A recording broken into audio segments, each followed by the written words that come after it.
आखिर ये सामाजिक परिवर्तन हुआ कैसे, तो इसको हम एक कहानी के माध्यम से समझने का प्रयास करते हैं। या कहानी कह भी सकते, नहीं भी कह सकते, क्योंकि मैंने केवल समझने के लिए कुछ बातें उसमें लिखी है, ताकि अगर कोई नया व्यक्ति भी है जो इस वीडियो को देख रहा हो तो उसे भी ये बात समझ में आनी चाहिए। उस बात को ध्यान में रखते हुए मैंने उसे कहानी का रूप दिया है। अब चूंकि मैं कोई कहानीकार तो हूँ नहीं, इसलिए हो सकता है कि उसमें कुछ कमियां हो, लेकिन जो लोग वीडियो देख रहे हैं वो लोग, मैं जो बताना चाहता हूँ कि आखिर परिवर्तन कैसे हुआ है, उस मैकेनिज्म को समझने के ऊपर ध्यान दे, न कि कहानी के टेक्निकल चीज़ों के ऊपर ध्यान दे। तो कहानी की शुरुआत ऐसे होती है कि बहुत समय पहले की बात है। जम्बूद्वीप के उत्तर में एक पवनी नाम का गांव होता है। उस गांव में करीब 40-50 परिवार रहा करते थे। वे आपस में भाईचारे के साथ रहते थे। सभी लोग एक दूसरे के सुख दुख में शामिल होते थे।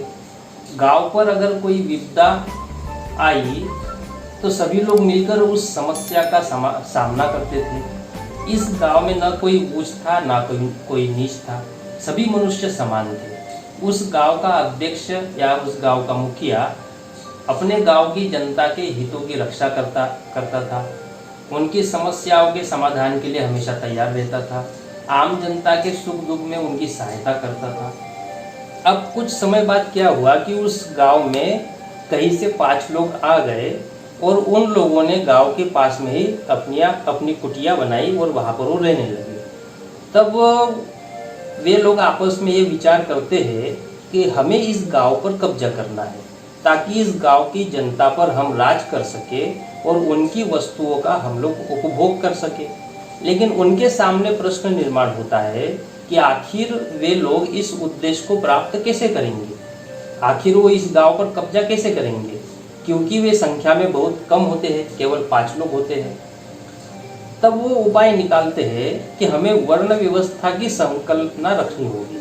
उस वर्ण व्यवस्था में अपने आप को सबसे ऊपर रखना होगा, ताकि गांव की जनता हमें श्रेष्ठ माने, तब हम गांव की व्यवस्था पर कब्जा कर सकते हैं।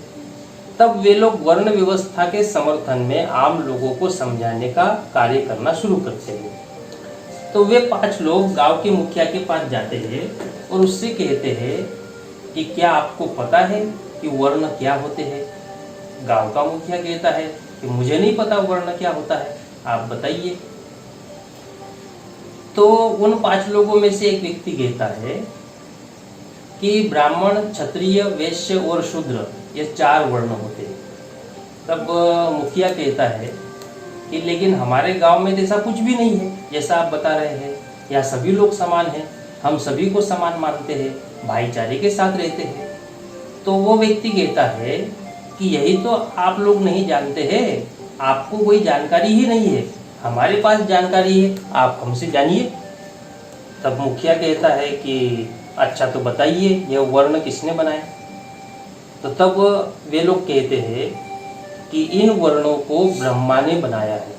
ब्रह्मा के मुख से जो पैदा हुए उन्हें ब्राह्मण कहते हैं, भुजा से जो पैदा हुए उन्हें क्षत्रिय कहते हैं, जांघ से जो पैदा हुए उन्हें वैश्य कहते हैं, और ब्रह्मा के पैरों से जो पैदा हुए उन्हें शूद्र कहते हैं। तब मुखिया कहता है कि ये ब्रह्मा कौन है? तब वे 5 लोग गांव के मुखिया से कहते हैं कि आप इतना भी नहीं जानते? अरे उन्होंने ही तो वर्ण की संकल्पना रखी, जो दुनिया में सर्वश्रेष्ठ संकल्पना है। ब्रह्मा हम सभी का पिता है, इसलिए उन्हें ब्रह्म पिता भी कहते हैं। उन्होंने ही तो इंसानों को सुख शांति से रहने के लिए वर्ण बनाए। तब गांव का मुखिया कहता है कि लेकिन मैं इन सब बातों को नहीं मानता, ना ही हमने इससे पहले ऐसा कुछ सुना, ना ही देखा है। तब वे लोग कहते हैं, जो 5 लोग आए हैं, वे लोग कहते हैं अरे भाई, हम लोग गलत नहीं बोल रहे हैं, यह सब तो वेदों में लिखा हुआ है और वेदों में लिखी हुई बात को अमान्य नहीं किया जा सकता। तब गांव का मुखिया कहता है कि ये वेद क्या होते हैं और उसे अमान्य क्यों नहीं किया जा सकता?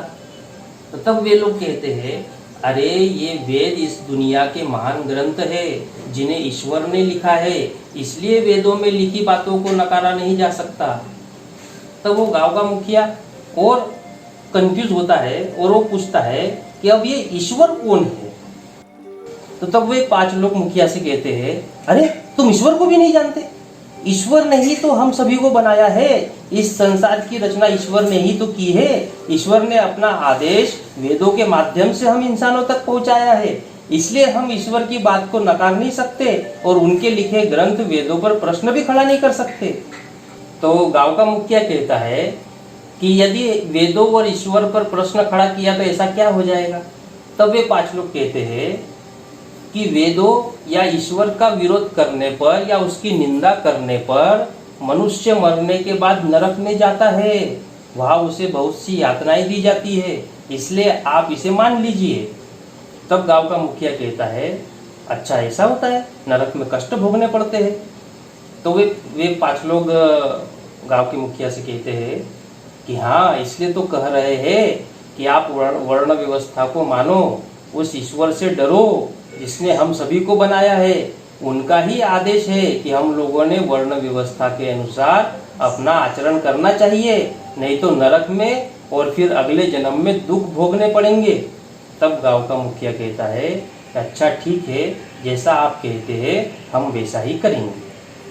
तो साथियों, इस तरह से वे 5 लोग गांव के प्रत्येक व्यक्ति के पास गए और उनका मन मस्तिष्क अपनी वर्ण व्यवस्था के समर्थन में तैयार किया, चाहे ईश्वर का डर दिखाकर तैयार किया हो या नरक का डर दिखाकर किया हो या अगले जन्म और पिछले जन्म का डर दिखाकर किया हो, लेकिन उन्होंने वे सारे हथकंडे अपनाए जो वे अपना सकते थे और इस डर का उन्होंने उस गांव की आम भोली भाली जनता के बीच निरंतर प्रचार और प्रसार किया, जिसका परिणाम हुआ कि उस गांव की आम जनता ने ईश्वर को, वेदों को, नरक और स्वर्ग को, अगला जन्म पिछला जन्म को, वर्ण व्यवस्था को मान्यता दी और वर्ण व्यवस्था के अनुसार आचरण करने लगे, मतलब ब्राह्मणों को श्रेष्ठ समझने लगे। तो आम जनता द्वारा वर्ण व्यवस्था को मान्यता देने पर उन 5 लोगों ने अपने आप को वर्ण व्यवस्था में ब्राह्मण घोषित कर दिया और इस प्रकार उस गांव में वर्ण व्यवस्था प्रस्थापित की। अब आगे क्या होता है? तो अब कई सालों बाद उस गांव में एक महान व्यक्ति का जन्म होता है। तो वह व्यक्ति देखता है कि गांव में केवल वे 5 लोग हैं जो कि सुख और संपन्न है और गांव की सारी सुविधाओं का उपभोग कर रहे हैं, जबकि गांव की आम जनता मेहनत करने के बावजूद भी दुखी है, उनकी मूलभूत आवश्यकताएं तक पूरी नहीं हो पा रही है। तब उसने इस विषय पर अध्ययन किया, चिंतन किया, मनन किया और वह महान व्यक्ति इस नतीजे पर पहुंचा कि इस गांव के लोगों को उन 5 लोगों ने ईश्वर, स्वर्ग, नरक, अगला जन्म, पिछला जन्म आदि का डर दिखाकर लोगों का मन मस्तिष्क वर्ण व्यवस्था के समर्थन में करके रखा है और लोगों द्वारा इसे मान्यता देने के कारण वे 5 लोग दूसरों की मेहनत पर मजे मार रहे हैं। तब वह इस निष्कर्ष पर पहुंचता है कि पहले लोगों को ईश्वर, स्वर्ग, नरक, अगला जन्म, पिछला जन्म आदि से भय मुक्त करना होगा, इस डर से उन्हें निकालना होगा और वेदों व वर्ण व्यवस्था के विरोध में समझाना होगा। उसके लिए गांव के लोगों की बुद्धि का विकास करना होगा, उनमें तर्क और विवेक का निर्माण करना होगा और इस वर्ण व्यवस्था की जगह समता, स्वतंत्रता, भाईचारा और न्याय का पाठ पढ़ाना होगा। जब ऐसा किया जाएगा, वो व्यक्ति सोचता है कि जब ऐसा किया जाएगा तब गांव की आम जनता के मन मस्तिष्क से ईश्वर, स्वर्ग, नरक, अगला जन्म, पिछला जन्म का डर निकल जाएगा।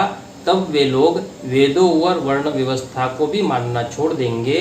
तब जाकर गांव में जो आम जनता है वह सुख संपन्नता के साथ रह सकती है। अब उस महान व्यक्ति ने क्या किया?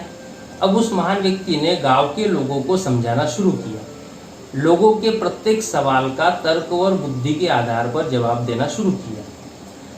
जब उन 5 लोगों को, जिन्होंने अपने आप को ब्राह्मण घोषित किया था, ये बात पता चली तो उन्हें अपनी व्यवस्था लड़खड़ाते हुए दिखाई दी। तब उन ब्राह्मणों ने उस महान व्यक्ति का विरोध करना शुरू किया। अब उस व्यक्ति ने सोचा कि ये 5 लोग हैं और मैं अकेला हूँ, इनके समर्थन में गांव की जनता है और व्यवस्था भी है।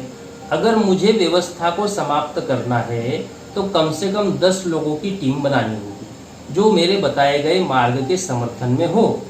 तब वह ऐसे 10 लोगों की टीम बनाता है और गांव के प्रत्येक व्यक्ति को समझाने का कार्य करता है। तो इस तरह से गांव के प्रत्येक व्यक्ति के प्रत्येक सवाल का तर्क और बुद्धि के आधार पर जवाब दिया और निरंतर प्रचार प्रसार करते रहे।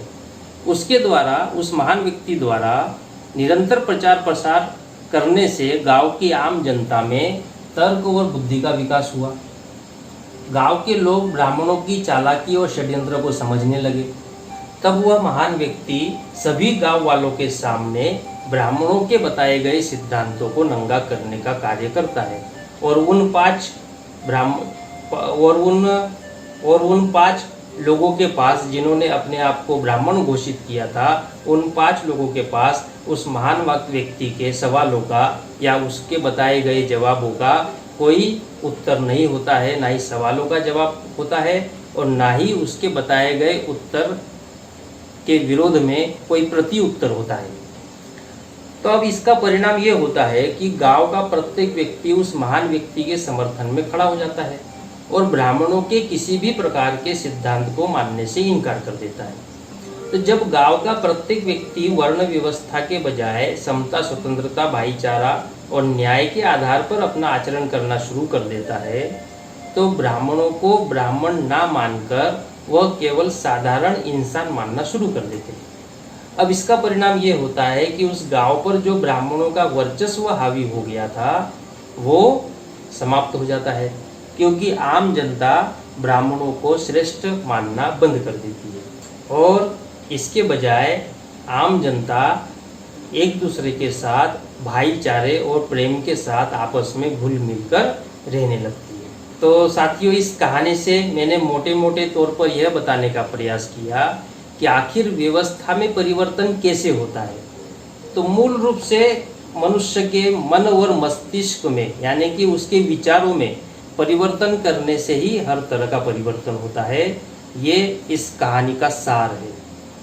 तो इस कहानी में बहुत सी कमियां भी है, लेकिन मैं आप लोगों से कहना चाहता हूँ कि अगर इस कहानी को आधार बनाकर आप इससे भी कोई बेहतरीन कहानी, उसमें अलंकार वगैरह जोड़कर इससे भी कोई अच्छी बेहतरीन कहानी बना सकते हैं, तो आप वो कहानी लिखकर मुझे मेल कर दीजिएगा। मैं उस कहानी पर अलग से वीडियो बना लूँगा, तो आप वो कहानी लिखकर मुझे मेल कर दीजिएगा। अब हम अपने विषय पर आते हैं। तो तथागत बुद्ध ने बड़े पैमाने पर यह कार्य किया और आम जनता के मन मस्तिष्क से ब्राह्मणों का वर्चस्व समाप्त कर दिया। यह बहुत बड़ा सामाजिक परिवर्तन या सामाजिक परिणाम तथागत बुद्ध द्वारा चलाए गए आंदोलन का हुआ। आज के एपिसोड में इतना ही। अगले एपिसोड में हम ये जानने का प्रयास करेंगे कि तथागत बुद्ध द्वारा चलाए गए व्यवस्था परिवर्तन के आंदोलन का राजनीतिक व्यवस्था पर, धार्मिक व्यवस्था पर और सांस्कृतिक व्यवस्था पर क्या प्रभाव पड़ा। इसे हम अगले वीडियो में, अगले एपिसोड में जानेंगे। तब तक के लिए नमो बुद्धाय, जय भीम, जय मुनिराज।